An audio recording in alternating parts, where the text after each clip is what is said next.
우리가 오늘 본문 말씀을 통하여서 나눌 은혜의 주제를 한마디로 말하면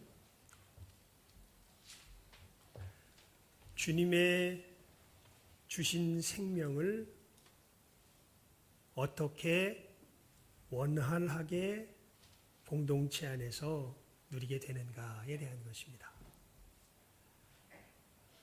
지난주에 나눴던 말씀은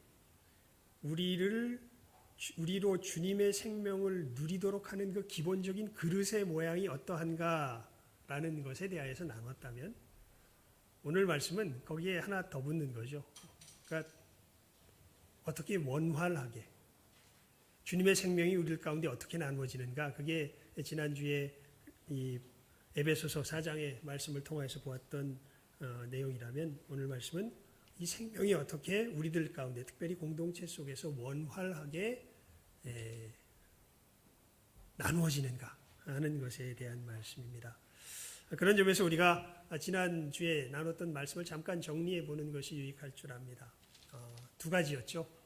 어떻게 우리가 나누게 되냐면 그 그릇 자체는 공동체로 엮여져서 우리로서 절대 혼자서는 이 생명을 누립니까? 못 누립니까? 못 누립니다. 그래서 그 얘기했죠. 가나안 성도 얘기했죠. 가나안 성도는 사실 성도라고 말할 수 없어요. 그러니까 그 사람들은 굉장히 위험한 상황 가운데 사실은 처해 있는 겁니다. 왜냐하면 이 공동체의 이 공동성 속에서 떨어져 나가는 순간 삶이 여러분 이 손가락이 잘려져서 몸 밖에 떨어져 나가 있으면 어떻게 됩니까? 손가락이 어떻게 되죠? 썩지요. 이게 다시 살아나려면 다시 어떻게 돼야 돼요? 수술해가지고 어떻게 해야 돼요? 여기다 내 몸에 다시 붙여야죠. 그래서 붙여야 이 손가락이 혈관이 연결이 되고 피가 돌고 영양이 공급이 돼서 살아가죠. 누구와 함께 온 몸과 함께 살아가게 되죠. 마찬가지입니다. 그래서 교회는 주님의 몸이고요. 우리가 이 주님께서 주시는 생명을 누림에 있어서는 반드시 우리들 가운데 서로 연결되어 있어야 합니다. 그래서 우리 사도신경으로 신앙 고백할 때 중요한 신앙 고백을 합니다. 성도가 서로 뭐 하는 걸 고백하죠? 우리가 교통하는 것과. 그러니까 한마디로 말하면요, 내가 믿음의 길을 걸어간다고 하면서 믿는 사람들과의 실질적인 삶에 함께 삶을, 예수님께서 주신 삶을 함께 나누면서 믿는 사람들과 함께 겪는 부대낌이 없다면 이 사람은 생명을 누리고 있는 것일까요? 못 누리고 있는 것일까요? 못 누리고 있는 겁니다. 반드시 예수를 믿는 사람들은 믿음의 사람들과 함께하는 이 생명의 부대낌이 있어야 돼요. 이게 없으면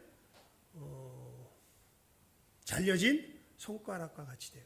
끊어진 나뭇가지와 같이 돼요. 점점 그 생명이 어떻게 돼요? 급속도로 말라가고 결국에는 없어져 버리고 말죠.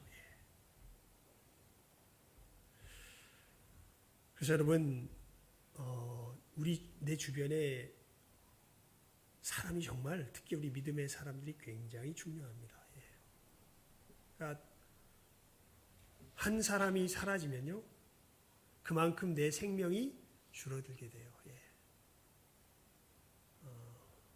우리 그래서 지난 주일날 살폈던 말씀이 그런 것 아닙니까? 연락하고 상합하여 각 지체의 분량대로 역사하는 가운데 우리가 어떻게 자라간다고? 그리스도의 장성한 분량에까지 자라간다고. 그래서 사도 바울을 통해서 주님께서 그 너무도 중요한 우리가 생명을 누리는 기본 틀을 분명하게 가르쳐 주신 것이지요. 착각하지 마십시오. 혼자선 절대 신앙생활 못합니다. 정말 특별한 경우, 아마 제가 본 가장 특별한 경우는요, 리차드 범브란트 목사님이었던 것 같아요. 이분이 거의 10년 정도 가까이 10년 채 안 되나요? 하여튼 봉산 치하에서 감옥에 갇혀서 생활하고 자기 신앙을 포기하지 않고 뭐 예수 믿는 사람 불어라 이렇게 이야기하면 엉뚱한데 얘기해가지고 그 공산당들 골탕 먹이고 이래가지고 독방에 자주 갇힙니다. 독방에. 독방은 참 그 가혹한 곳이라요. 크잖아요. 이 서양 사람들이 사방 한 평이 안 돼요. 한 평이. 그러니까 1.8m가 안 돼. 그러니까 마음 놓고 발 뻗고 누울 수가 없어요. 그런 곳에 몇 달 혹은 몇 달을 거기에 가둬놓는 거예요. 그러니까 그런 곳에 갇혀서 이제 이분이 참 하나님 앞에서 놀라운 훈련을 합니다. 경건의 훈련을 하죠. 그래서 혼자 예배드리고 그러는 가운데 아까 말씀드렸죠. 신앙생활 어떻게 못한다고? 혼자 못한다고. 그럼 어떻게 교제할까요? 텔레파시 비슷한 것을 거기서 느낍니다. 이분이. 실제로 얼마나 이 주님과 또 내 성도들과 하는 성도의 교제가 그 마음속에 사무쳤는지 마음속에서 간절한 마음으로 자기 아내를 생각하고 자기 아들을 생각하고 자기 성도들을 생각하면서 거기서 정말 그 사람들을 내 마음의 심상 속에서 이렇게 그려놓고 그 사람들에게 이렇게 얘기를 해요.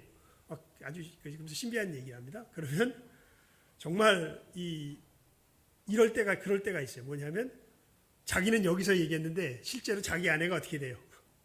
그 밖에 있는 현장에서 자기 이야기를 듣기도 하고 그런 일들에 대해서 독방에서의 그 갇혔을 때 이야기를 한 걸 보면 알 수가 있죠. 그러니까 여러분 독방에 있어도 뭐가 없으니까 성도와의 교제가 없으니까 견디기가 힘든 거예요. 그래서 하나님 앞에서 비상한 방법으로 하나님 앞에 기도하듯이 어떻게 보면 자기 믿음의 사람들과 그렇게 나누고. 근데 이게 전혀 의미 없는 얘기가 아니라요. 여러분 남들 위해서 기도해 보시죠. 남들 위해서 기도할 때 그냥 기계적으로 기도 제목 줬으니까 기도하게 그러면 기도를 아직은 깊이 못 들어간 사람이고요. 기도 제목을 줘도요. 그 기도 제목을 가지고 기도할 때 누구를 생각하면서 기도하게 돼요. 그 사람을 생각하면서 기도하게 돼요. 그러면 상당히 많은 경우 내가 하는 기도의 제목이 바뀝니다. 성령께서 우리들 가운데 역사하시기 때문에요. 그렇게 기도할 때 우리는 육체로는 서로 떨어져 있는지 몰라도 물은 연결되어 있어요. 이렇게 영으로는 연결되어 있어요. 그래서 기도 제목이 바뀌죠. 최정원 목사님이라는 분이 계십니다. 이분은 소천하셨는데요. 어떤 분이냐면 성결교단의 목사님이셨는데 신사참배를 반대하셨던 분이에요. 그러니까 아주 우리 한국교회 초창기의 목사님이시죠. 이분이 은사가 굉장히 많으셨던 분입니다. 그러면서 이제 자기 친구 목사님 중에 한 분을 만납니다. 만나서 그 친구 목사님이 막 자기한테 자랑을 해요. 야, 최 목사, 우리 교회 하나님께서 놀라운 성령의 능력을 주셔서 정말 우리 교회가 발칵 뒤집어지면서 큰 부흥의 역사가 일어나는 놀라운 일이 우리 교회에 벌어지고 있어. 이렇게 얘기를 하면서 막 자랑을 했어요. 그랬더니 그 목사님이 그러십니다. 그거 성령의 역사가 아니라 마귀의 역사야. 네가 보지도 못하고 어떻게 하냐고 막 이분이 화를 내고서 이제 가십니다. 그리고 이분이 워낙 목사님들 중에서 존경을 받는 분이라 그 교회에서 이제 부흥회를 초청을 하세요. 가는데 이제 그 당시에 차가 있었으니까 굉장히 옛날 시대인데 강원도 지방이었던 것 같아요. 차를 가지고 이렇게 그 교회를 이렇게 가는데 그때 이제 강도사님이 이제 같이 모시고 가셨나 봐요. 가는데 어떤 집 옆을 지나가는데 그 강도사님이 이 얘기를 하는 거예요. 아이, 저 집이 바로 그 놀라운 은사를 받은 이 집사님인지 하여튼 집사님이 계신 집이라고. 근데 거기 보니까 희한하게 무슨 높은 이렇게 종탑 같은 망대 같은 걸 이렇게 올려놓고 그런 걸 하나 만들어놓고 거기서 신호들 입고서 그 여자가 거기 이렇게 여자 집사님이란 분이 거기 서 있습니다. 그러니까 그 강도사님이 그래요. 아유, 내려서 같이 좀 인사나 나누고 가시겠냐고. 그러니까 최 목사님이 그러세요. 어떻게 하나님의 종이 마귀의 종과 인사를 나누겠냐고. 그냥 가버리십니다. 그래서 이 여자분이 부흥의 집회를 한 그 당시에는 막 5박 6일 막 이렇게 했으니까요. 안 와세요. 삐진 거죠. 그러니까 그 모신 그 친구 목사님이 걱정을 합니다. 그랬더니 말씀을 하세요. 걱정 말라고. 마지막 날 올 거라고. 그런데 정말 마지막 날 옵니다. 와서 그 여자분이 집회 자리에 참석을 했는데 갑자기 그 여자분 주변으로 여러 사람들이 막 방언을 말하면서 막 예배 시간에 큰 어떻게 보면 혼란이 일어납니다. 그랬더니 그분이 아주 간단하게 한마디로 네가 어떻게 하나님의 예배를 더러운 영이 방해를 하냐. 예수의 이름으로 명하니 나가라. 그랬더니 거기서 그냥 콱 하니다 꼬꾸라지면서 다 제정신으로 딱 돌아와요. 예. 나중에 이 여자분이 그래요. 다른 사람들이 은사 받는 것이 그렇게 부러웠답니다. 그래가지고 자기도 산에, 예전에는 산기도 많이 갔었죠, 사람들이. 예. 산에 기도하러 가서 엉뚱한 영을 받아오는 사람도 꽤 많았습니다. 그 사람 중에 한 사람이었던 거예요. 예. 역사는 놀라워 보였지만 하나님의 영이 아니라 어떤 영을 받아서, 사단의 영을 받아서 사실 그 역사가 있었는데 거기서 그렇게 다시 정리가 되고 그 일이 있었던 거예요. 참 놀랍죠, 여러분. 그 이야기를 어디서 알아요? 제가 굉장히 왜 길게 얘기했냐면 이 부분을 우리들이 좀 인식할 수 있길 바라서 그래요. 그 이야기를 어디서 알아요? 이분이 서울에 와가지고 이 최정원 목사님 만나가지고 이야기하는데 그 목사님이 그러세요. 네가 아직은 잘 느끼질 못해서 그러는데 친구 목사님에게 그건 영으로 알아. 비록 내가 그 자리에 있진 않지만 그 여자분이 어떤지 내가 알아. 이렇게 이야기하죠. 사도 바울도 고린도서를 보게 되면 내가 비록 내 몸은 어디에 있지만 떨어져 있지만 내가 이미 너희들과 뭐로 함께하여서 거기에 영으로 함께하여서 이렇게 이미 그 자기 아버지의 아내를 자기 아내로 맞은 그 사람을 정죄하였노라. 이 사람을 교회에서 뭐해라? 내쳐라. 라고 지금 거기서 굉장히 분명하게 사도 바울이 이야기하고 있죠. 예. 그러니까 여러분 우리는 이렇게 서로가 서로 어떻게 돼 있어요? 긴밀하게 연결이 되어 있습니다. 예. 그리고 두 번째 중요한 게 그거였죠. 이 연결된 상태 속에서 우리가 서로 무엇을 함으로 이 생명을 기본적으로 나누게 될까요? 굉장히 중요한 말이었는데 사랑 안에서 참된 것을 뭐함으로? 말함으로. 무엇만 있어도 안 되고 사랑만 있어도 안 되고 무엇만 말해도 안 돼요. 참된 것만 말해도 안 돼요. 참된 것 말하면 죽여요. 사랑만 하면 엉망을 만들어버려요. 우리들 시의 사랑이라면. 그래서 사랑 안에서 무엇을 함으로? 참된 것을 말함으로 우리의 생명이 어떻게 돼요? 기본적으로 누려요. 그러니까 우리는 그래서 제가 그 비유를 들려드렸죠. 우리는 마치 추운 겨울날 동굴 속에 모여 사는 뭐 같다? 사실 고슴도치떼와 같다. 우리들 속에는요 예수 그리스도 안에서 우리가 이미 구원받았지만 오늘 장로님도 기도하셨지만 아직 정리되지 않은 수많은 뭐가 있을까요? 가시들이 있어요. 가시들이. 그리고 아까 그래서 사도신경으로 제가 신앙 고백하는 것을 이야기했죠. 성도가 뭐 한다고? 여기가 서로 교통한다고. 이 교통이 뭐냐면 사실은 이 가시를 서로가 받아내면서 가시를 어떻게 보면 뭉툭하게 만드는 일들을 하는 거예요. 그러니까 찌르던 가시가 이제는 더 이상 찌르는 가시가 되지 않게 서로 붙어 있을 수 있는 그러한 관계가 될 수 있도록 변화시키는 그 일이 바로 성도의 뭐예요? 교통이에요. 그래서 오히려 그 교통 속에서 우리가 주님의 사랑을 배우게 되죠. 그래서 우리로 엮여서 사랑 안에서 참된 것을 말하는 이 기본 틀 속에서 우리는 생명을 누리게 돼요. 근데 오늘 말씀은 그냥 생명을 누리는 기본 틀에 대한 것이 아니라 이 생명을 어떻게 누리게 한다고요? 4글자로 이야기했죠. 원활하게. 도대체 그럼 우리가 어떻게 이 생명을 원활하게 누리게 될까? 오늘 말씀에 보면요. 사실 오늘 말씀은 두 부류의 사람이 존재해요. 한 부류의 사람은 오늘 말씀에 기록된 것을 보면 장로들 이렇게 표현되어 있어요. 그러니까 앞에 있는 사람, 뒤에 있는 사람. 앞에 있는 사람이에요. 큰 사람, 작은 사람. 큰 사람. 교회 내에서 큰 사람이에요. 자, 그리고 다른 한 무리의 사람은 젊은 자들아 이렇게 표현되어 있어요. 예.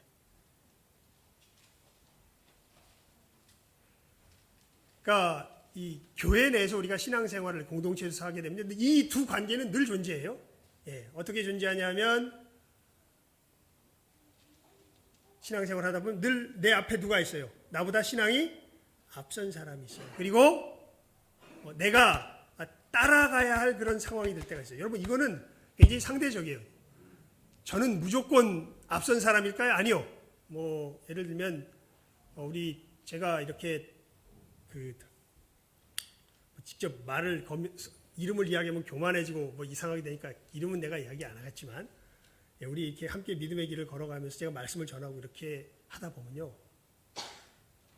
어떤 우리 집사님에게는요. 또 장로님의 어떤 부분에 있어서는 제가 머리가 숙여져요. 물론 어떤 부분은 충고도 해주고 싶고 어떨 때는 꾸짖고 싶기도 하지만 어떤 부분에 딱 이르면 뭐가 숙여진다고요? 머리가 숙여져요. 그러면 그분은 그 영역에서 나보다 뭐한 사람이에요? 큰 사람이에요. 나는 그 영역에 있어서는 뭐하는 사람이 돼요? 젊은 사람이 돼요. 쫓아가는 사람이 돼요. 왜냐하면 자 우리 3절 말씀 한번 읽어볼까요? 5장 3절 5장 3절입니다. 5장 3절 시작하고 읽습니다. 시작. 맡기운 자들에게 주장하는 자세를 하지 말고 오직 양무리에 버리더라. 그러니까 이미 뭐가 돼 있어요. 그 사람은 내 앞에서 이미 내 앞에서 뭐가 돼 있어요. 그 영역에 있어서 본이 돼 있어요. 그러면 이미 나보다 그 영역에 있어서 어떤 사람이에요? 큰 사람이에요. 예. 닮아야죠. 쫓아가야죠. 예. 그래서 여러분 우리가 믿음의 생활을 공동체 속에서 하게 될 때 이 영역을 좀 우리가 분별을 할 필요가 있습니다. 주님께서 늘 내 앞에 어떻게 보면 어떤 사람을 세워주시고 큰 사람을 세워주고 또 어떤 경우에는 내가 어떤 사람이 되는구나. 오늘 우리 어떻게 인사했습니까? 주의 나라에서 그 사람이 되십시오. 이렇게 우리 인사했죠. 예. 그리고 어떤 때는 내가 어떤 사람이 돼 있어요? 큰 사람이 돼 있어요. 예. 보통 그럴 때는 물어오지요. 사람들이 나한테 물어옵니다. 믿음의 길을 걸어가는데 나한테 물어와요. 그러면 그 사람한테 그 영역에 있어서만큼 나는 어떤 사람이 돼 있는 거예요? 큰 사람이 돼 있는 거예요. 예.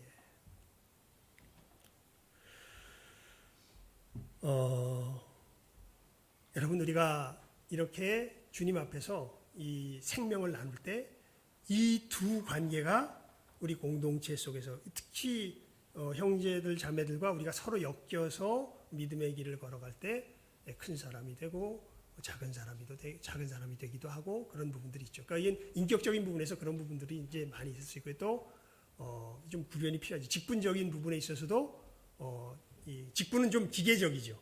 우리 교회 내에서는 직분은 기계적입니다. 그래서 여러분 이게 하나님의 말씀인지 아닌지를 우리 교회 내에서는 누가 권위를 가지고 말하나요? 제가 권위를 가지고 말하죠. 예. 나중에 보니까 제가 틀리고 여러분이 맞았어. 누군가 내가 한 얘기를 잘못했다고 여기서 맞았어요. 예. 그런데 그것이 우리 교회 공동체 속에서 그거 될 때까지는 형식적인 의미에서 누가 인정을 해야 돼요. 제가 인정을 해야 돼요. 제가 인정을 하지 않으면 계속 어떤 상태에 있는 거예요. 이것이 무엇이 특히 이제 그 부분에 있는 권위를 제가 하나님께서 저에게 주셨기 때문에 대신 책임도 누구한테 있어요. 그 부분에 있어서. 책임 누구한테 있습니까? 그 말씀에 대한 책임 누구한테 있어요? 저한테. 그래서 성경 말씀에 보면 말씀 맡은 자가 되려고 하지 말고 그거 위치에 쓴 사람은 목에다 뭐 메고 있으라 그래요. 연자맷돌 메고 있으라 그래요. 연자맷돌. 그러니까 그래서 제가 그런 말씀 자주 드렸죠. 목사 되는 건 정말 이건 지가 원해서 되는 일이 아니라고. 이건 하나님의 부르심 속에서 돼야 된다고. 예. 왜냐하면 평신도로서 내가 어긋나면 누구만 잘못 가면 그만이에요. 자기 자신만 잘못 가면 그만이에요. 그런데 이 강단에 서서 하나님의 말씀을 공식적으로 선포하는 그 자리에서 잘못 이야기하면 누가 다 잘못 갑니까? 예, 성도들이 다 잘못 갑니다. 그래서 주님께서 뭐 매라고? 연자 맷돌 매라고 그렇게 말씀하셨던 것이죠. 그러니까 이렇게 교회 내에서, 그래서 우리 재직교육 아마 받으셨으니까 이제 아실 텐데, 그러면서 이제 주님께서 이 교회를 통하여서 구원하시는 역사를 할 때 세 가지 권세를 행사하시면서 이 구원의 역사를 이루신다라고 이야기했고, 그 권세를 세 가지로 이야기했는데 기억하시는 분? 첫 번째가 교리권, 두 번째가 치리권, 세 번째가 사역권, 이 세 가지로 이야기했죠. 예. 또 다들 기억하시네. 예. 맞아요. 예. 그리고 그 교리권의 주된 직책이 뭐예요? 목사.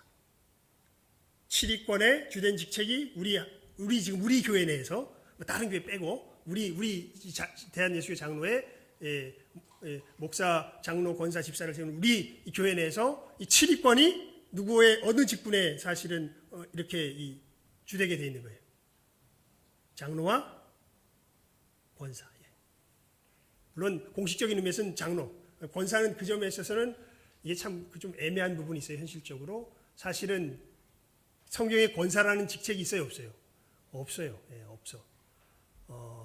권사라는 직책은 사실 감리교가 한참 부흥할 때 그 목사가 없었기 때문에 평신도 중에서 감당할 수 있는 사람을 급히 세워가지고 목사의 역할을 대행했던 것이 사실은 권사라는 직책의 시초예요.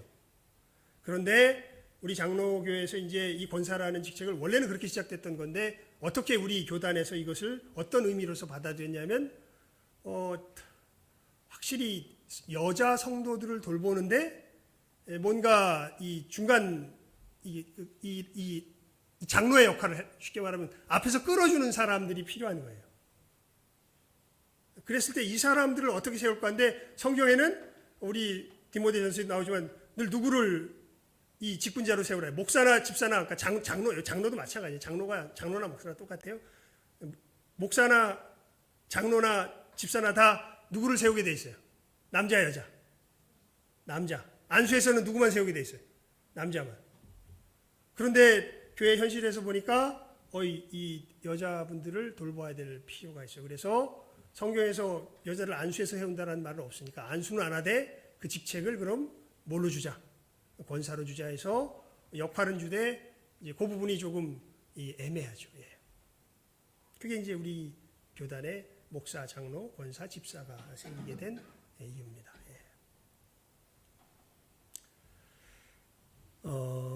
여러분, 이렇게 우리가 이 예수 안에서 주님께서 주신 생명을 누릴 때 하나님께서 인격적인 측면에서 어떤 사람을 나보다 앞에 세우기도 하시고, 교회의 어떤 조직적인 측면에서 나보다 앞선 사람들을 세우세요. 그랬을 때 그 앞선 사람들이 오늘 말씀해 보면 상징적으로 뭐라고 표현된 것이고, 장로로서 표현된 것이고, 거기에 쫓아가는 사람들이 무엇이라고 표현된 거예요? 젊은 자들아, 이렇게 표현된 거죠. 자, 그래서 오늘 말씀드렸죠. 오늘 말씀은 우리가 이 생명을 어떻게 원활하게 누리게 되는가. 이게 앞선 사람의 자세와 뒤따르는 자세가 이렇게 될 때 우리가 주님께서 주신 생명을 어떻게 돼요? 원활하게 누린다는 거예요. 간단하게 말하면. 그 앞선 사람의 자세가 어디에 기록되어 있습니까? 2절부터 3절 가운데 말씀에 기록되어 있죠. 우리 함께 읽어봅니다. 시작하면 읽습니다. 시작. 너희 중에 있는 하나님의 양무리를 치되 부득이함으로 하지 말고 오직 하나님의 뜻을 조차 자원함으로 하며, 더러운 일을 위하여 하지 말고 오직 즐거운 뜻으로 하며, 맡기운 자들에게 주장하는 자세를 하지 말고 오직 양무리의 본이 되라. 아멘. 예. 세 가지를 이야기하고 있죠. 첫 번째는 하나님께서 내게 도우라고 하는 이 귀한 사람을 내 옆에 있게 하실 때 이 사람을 돕는 이것을 어떤 마음으로 하지 말고, 부득이함으로 하지 못해 하지 말고 어떤 마음으로 하라고요? 자원하는 마음으로 하라고요. 예, 자원하는 마음으로. 왜냐하면요, 여러분, 이게 참 우리 하나님 나라의 이 통치의 역사는요, 양심을 통하여서 일어나요. 무슨 얘기냐면 우리가 하는 이 모든 것들은요, 이 진실함이 기반이 되지 않고는 역사할 수가 없습니다. 예. 교회의 역사는요, 그러니까 진실함이 기본이에요. 진실해야 돼요. 예. 서로 우리가 뭐 할지라도, 잘못할지라도, 내게 뭐가 있을지라도, 죄가 있을지라도, 우리가 서로 뭐 해야 돼요? 진실해야 돼요. 진실. 제일 무서운 게 뭡니까, 사실? 여러분, 살아가면서요, 내 아내에게 제일 무서운 게 뭐예요? 내 남편에게 제일 무서운 게 뭐예요? 뭘 말해야 될 때가 제일 무서워?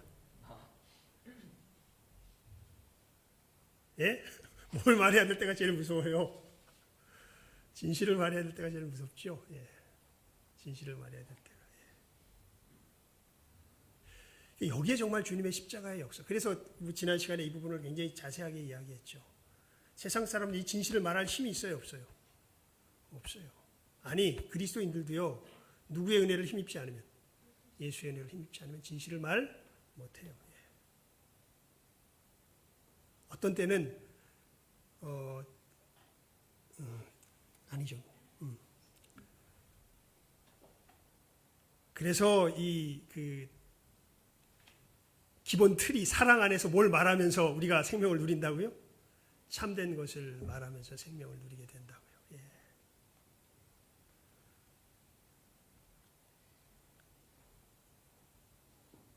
그러니까 왜냐하면 우리 인격 깊은 곳에 이런 진실한 뭐라 할까요? 인격적인 교통을 통해서만 우리들 속에 주님의 역사가 일어나기 때문에 여러분, 이게 억지로 하는 것들은요, 그 영이 알아요. 가식적으로 하는 건 그 영이 알아요. 그래서 어떤 마음으로 하면 이게 아무 의미가 없고, 부득이한 마음으로 하면 아무 의미가 없고, 사실은 어떤 마음으로 해야, 자원하는 마음으로 해야 이 먼저 끌어주는 사람은요, 하나님의 역사를 이루어갑니다. 그리고 우리 동기에 대한 것은 이제 굉장히 하나님께 이 사도 베드로를 통해서 우리에게 주님께서 도전을 하시는데요. 또 어떤 것을 위해서 하지 말고 더러운 이익을 위해서 하지 말고, 하나님의 선하시고 기뻐하시고 온전하신 뜻을 이루기 위하여서 해야 이 일들이 주님의 성령의 역사하심의 도구가 될 수 있는 것이죠. 그리고 세 번째, 어떤 자세로 하면 안 되고, 주장하는 자세로 하면 안 되고, 어떤 자세로 해야 된다고요? 본이 되어야 된다고요. 앞장서. 이게 제일 좋은 예가 이거 같아요. 우리 나라 옛날 나시찬 씨 나오는 제목을 잊어버렸다. 전우였나? 몰라. 이 드라마를 기억하는 사람은 굉장히 옛날 사람이에요. 6.25 전쟁 때 그 전쟁 영화를 다루는데, 거기 보면 이제 한 소대, 군대가 뭐 전쟁하는 미국에서 아마 컴뱃인가 뭐 해가지고 미국의 어떤 이 분대인가 한 소대가 이렇게 하는 그 전쟁 영화를 비슷하게 본따가지고 그 당시에, 그러니까 제가 초등학교, 중학교 요때 아마 나왔던 드라마 같은데요. 전우가 뭐 했던 그런 드라마가 있을 때, 거기 보면 우리나라 이제 군대에 군인이 전투하는 모습인데, 우리나라 장교들은 늘 이렇게 얘기해. 돌격 앞으로! 누가 나가야 돼? 쫄병들이 앞으로 나가요. 돌격 앞으로! 이렇게 늘 전쟁을 합니다. 그런데 이스라엘 이 군인들 같은 경우에는 어떻게 전쟁을 하냐면, 나를 따르라! 이러면서 이제 전쟁을 해요. 그러니까 돌격 앞으로와 뭐의 차이예요? 나를 따르라의 차이예요, 사실은. 그러니까 정말 아까 그래서 그랬죠. 여러분, 이런 점에 있어서 인격적인 측면에서 또 어떤 특별한 영역에 들어가면요, 저보다 나은 우리 성도들이 참 많으세요. 그건 저가 인정이 돼요. 야, 저건 정말 훌륭하다. 저분한테 그건 배워야 된다.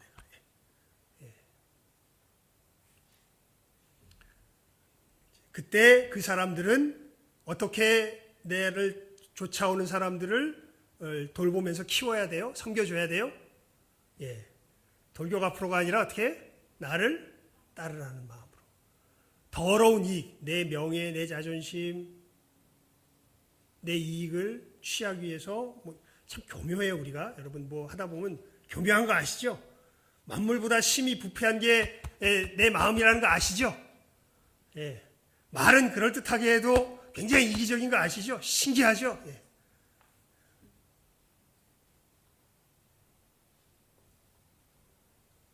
그리고 하나님의 일이라면 왜 그렇게 짜증나고 어떻게 보면 버겁고 힘들고 도망가고 싶은지. 그냥 억지로 해도 하지 안 하는 것보다 낫겠지는 이런 마음이 되지만 어떤 마음으로 하기가 참 힘들어요. 자원하는 마음으로 하기가 참 힘든 거 아시죠? 예. 하지만 우리가 앞에 선 자로서 주님의 이 생명이 원활하게 우리들 가운데 나누어지기 위해서는 이 세 가지 자세가 꼭 필요하다라고 지금 사도 베드로가 이야기하는 것이죠. 자, 이제 마지막 한 가지 자세만 더 이야기하고 이제 앞에서 끄는 사람의 자세를 이야기했는데 뒤에서 쫓아가는 사람의 자세도 이야기하고 있습니다. 예. 이것을 이야기하고 말씀을 맺겠습니다. 자, 우리 5절 말씀 함께 읽어봅니다. 시작하면 읽습니다. 시작. 젊은 자들아 이와 같이 장로들에게 순복하고 다 서로 겸손으로 허리를 동이라. 하나님이 교만한 자를 대적하시되 겸손한 자들에게는 은혜를 주시느니라. 아멘. 따라가는 사람들의, 그러니까 앞서가는 사람들의 덕목은요, 한마디로 말하면 희생이에요. 섬김의 덕목은 희생이에요.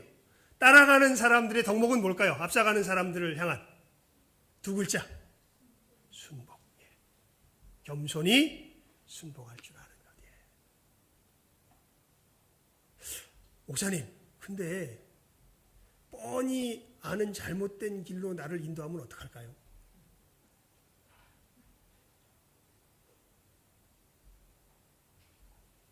칠 절 읽어봅니다. 시작. 너희 염려를 다 주께 맡겨버리라. 이는 저가 너희를 권고하시느니라. 여기 대해서는 이 유다서에 있는 말씀을 제가 설명하고 말씀을 맺도록 하겠습니다. 유다서에 보면요. 유다서가 어디냐면 요한계시록 바로 앞에 있어요. 유다서라는 게 아마 있는지도 모르는 분들 계실 거예요. 혹시 성경을 읽다 보면 유다서가 뭐야? 가룟 유다가 쓴 거야? 뭐 이렇게 생각하는 사람도 있을지 모르는데 아닙니다. 유다는 여러분 성경에 보면요. 놀랍게도 예수님의 친동생 두 사람이 쓴 성경이 있어요. 첫 번째가 야고보서입니다. 예수님의 친동생 야고보예요. 두 번째가 유다서예요. 예수님의 친동생 유다예요. 유다서가 요한계시록 앞에 있습니다. 유다서에 보면요. 어떤 얘기가 있냐면 제가 그냥 성경을 읽어드릴게요. 이것은 읽고 설명을 하는 게 좋을 것 같습니다. 여러분 들어보세요. 그냥 찾지 마시고요. 들어보십시오. 또 자기 지위를 지키지 아니하고 자기 처소를 떠난 천사들을 큰 날의 심판까지 영원한 결박으로 흑암에 가두셨으며 소돔과 고모라와 그 이웃 도시들도 저희와 같은 모양으로 간음을 행하며 다른 색을 따라가다가 영원한 불의 형벌을 받음으로 거울이 되었느니라. 즉 마귀와 소돔과 멸망의 도시에 거하였던 소돔과 고모라에 사는 사람들과 동일한 정신을 가지고 있는 사람에 대해서 이제 이야기하고 있는 거예요. 그러한데 꿈꾸는 이 사람들도 그와 같이 육체를 더럽히며 권위를 업신여기며 영광을 회방하는도다. 여러분, 우리 삶 속에서 마귀적인 것이 가장 일상적으로 분명하게 드러나는 것이 어디에서 드러나냐면 이거 잘 기억하세요. 권위를 뭐 할 때요? 업신여길 때 드러나요. 그래서 이 부분을 유다가 어떻게 설명하냐면 이렇게 설명합니다. 천사장 미가엘이 모세의 시체에 대하여 마귀와 다투어 변론할 때에 감히 회방하는 판결을 쓰지 못하고 다만 말하되 주께서 너를 꾸짖으시기를 원하노라 하였거늘. 이 사람들은 무엇이든지 그 알지 못하는 것을 회방하는도다. 무슨 얘기냐면요. 천사장 미가엘과 마귀가 사단이 무엇을 가지고 붙냐면 모세의 시체를 어떻게 할 것인가를 갖고 붙어요. 그런데 제가 천사의 계급에 대해서 말씀드렸죠. 계급으로 치면 사단이 더 높아요. 하나님께서 누구의 권위를 더 높게 주셨냐 하면 사실 천사 중에 최고가 사단이에요. 사단 위에 있는 천사가 없어요.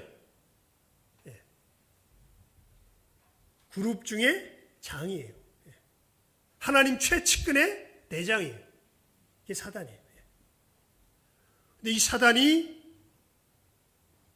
여러분 노뱀이 어떻게 되는 줄 아세요? 나중에 이스라엘 역사 속에서 노뱀이 하나님께서 이스라엘 백성들 광야에서 불뱀에 물린 사람들을 고칠 때 쓰셨던 뱀이 노뱀 아니에요. 하나님의 은혜의 상징 아니에요.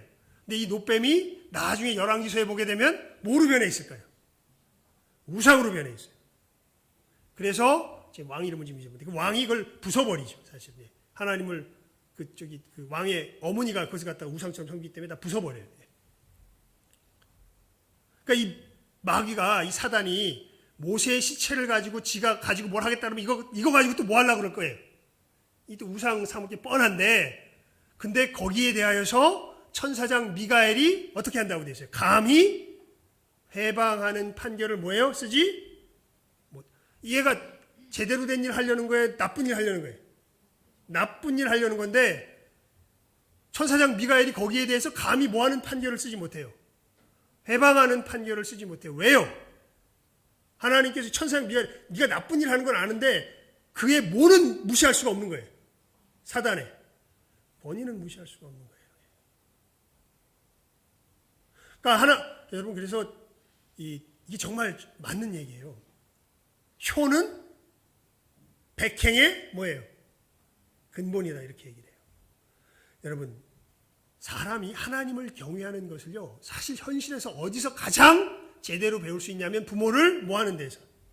공경하는 데서 배울 수 있어요. 그러니까 부모에 대한 권위를 존중할 줄 아는 사람은 인생에 있어서 하나님께서 만들어주신 가장 기본적인 룰을 지킬 줄 아는 사람인 거예요. 그래서 이거는 자연은총으로 안 거죠. 효는 뭐의 근본이다? 그 유교에서도 안 거예요. 하나님의 은혜로. 뭐의 근본이라고요? 백행의 근본이라고요. 뭐를 인정할 줄 아는 것. 우리가 성경에서 풀어서 얘기하면 뭐를 인정할 줄 아는 것.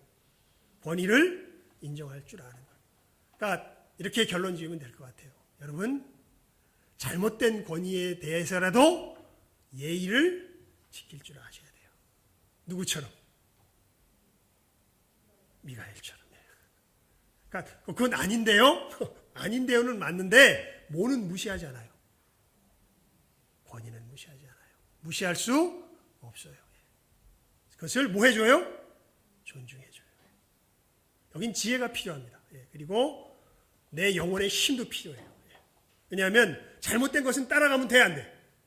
안 돼. 그래서 에베소서 보면요, 자녀들아 내 부모를 어떻게 해라?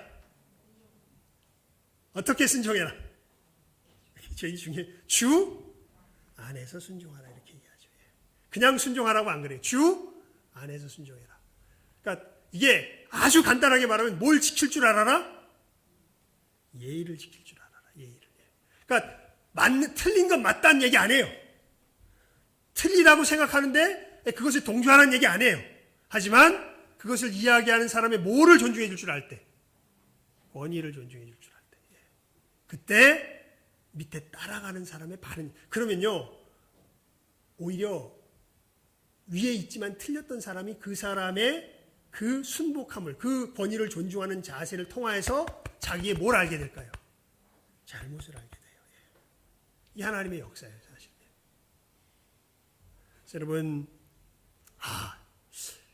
이 윗사람은 희생으로 섬길 줄 알아야 되는 거구나.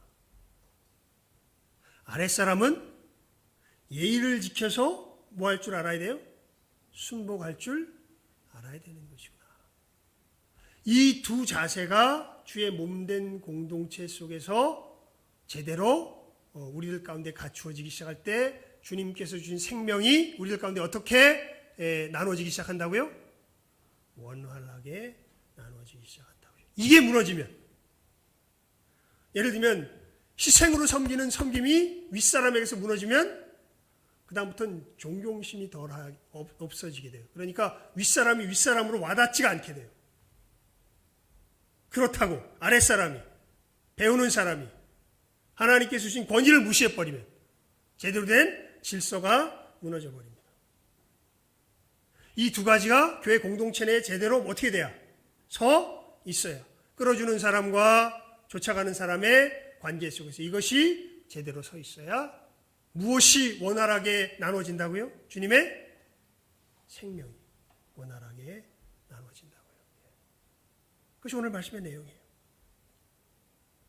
섬김에도 끌어가는 사람의 도가 있고 끌려가는 사람의 도가 있는 겁니다.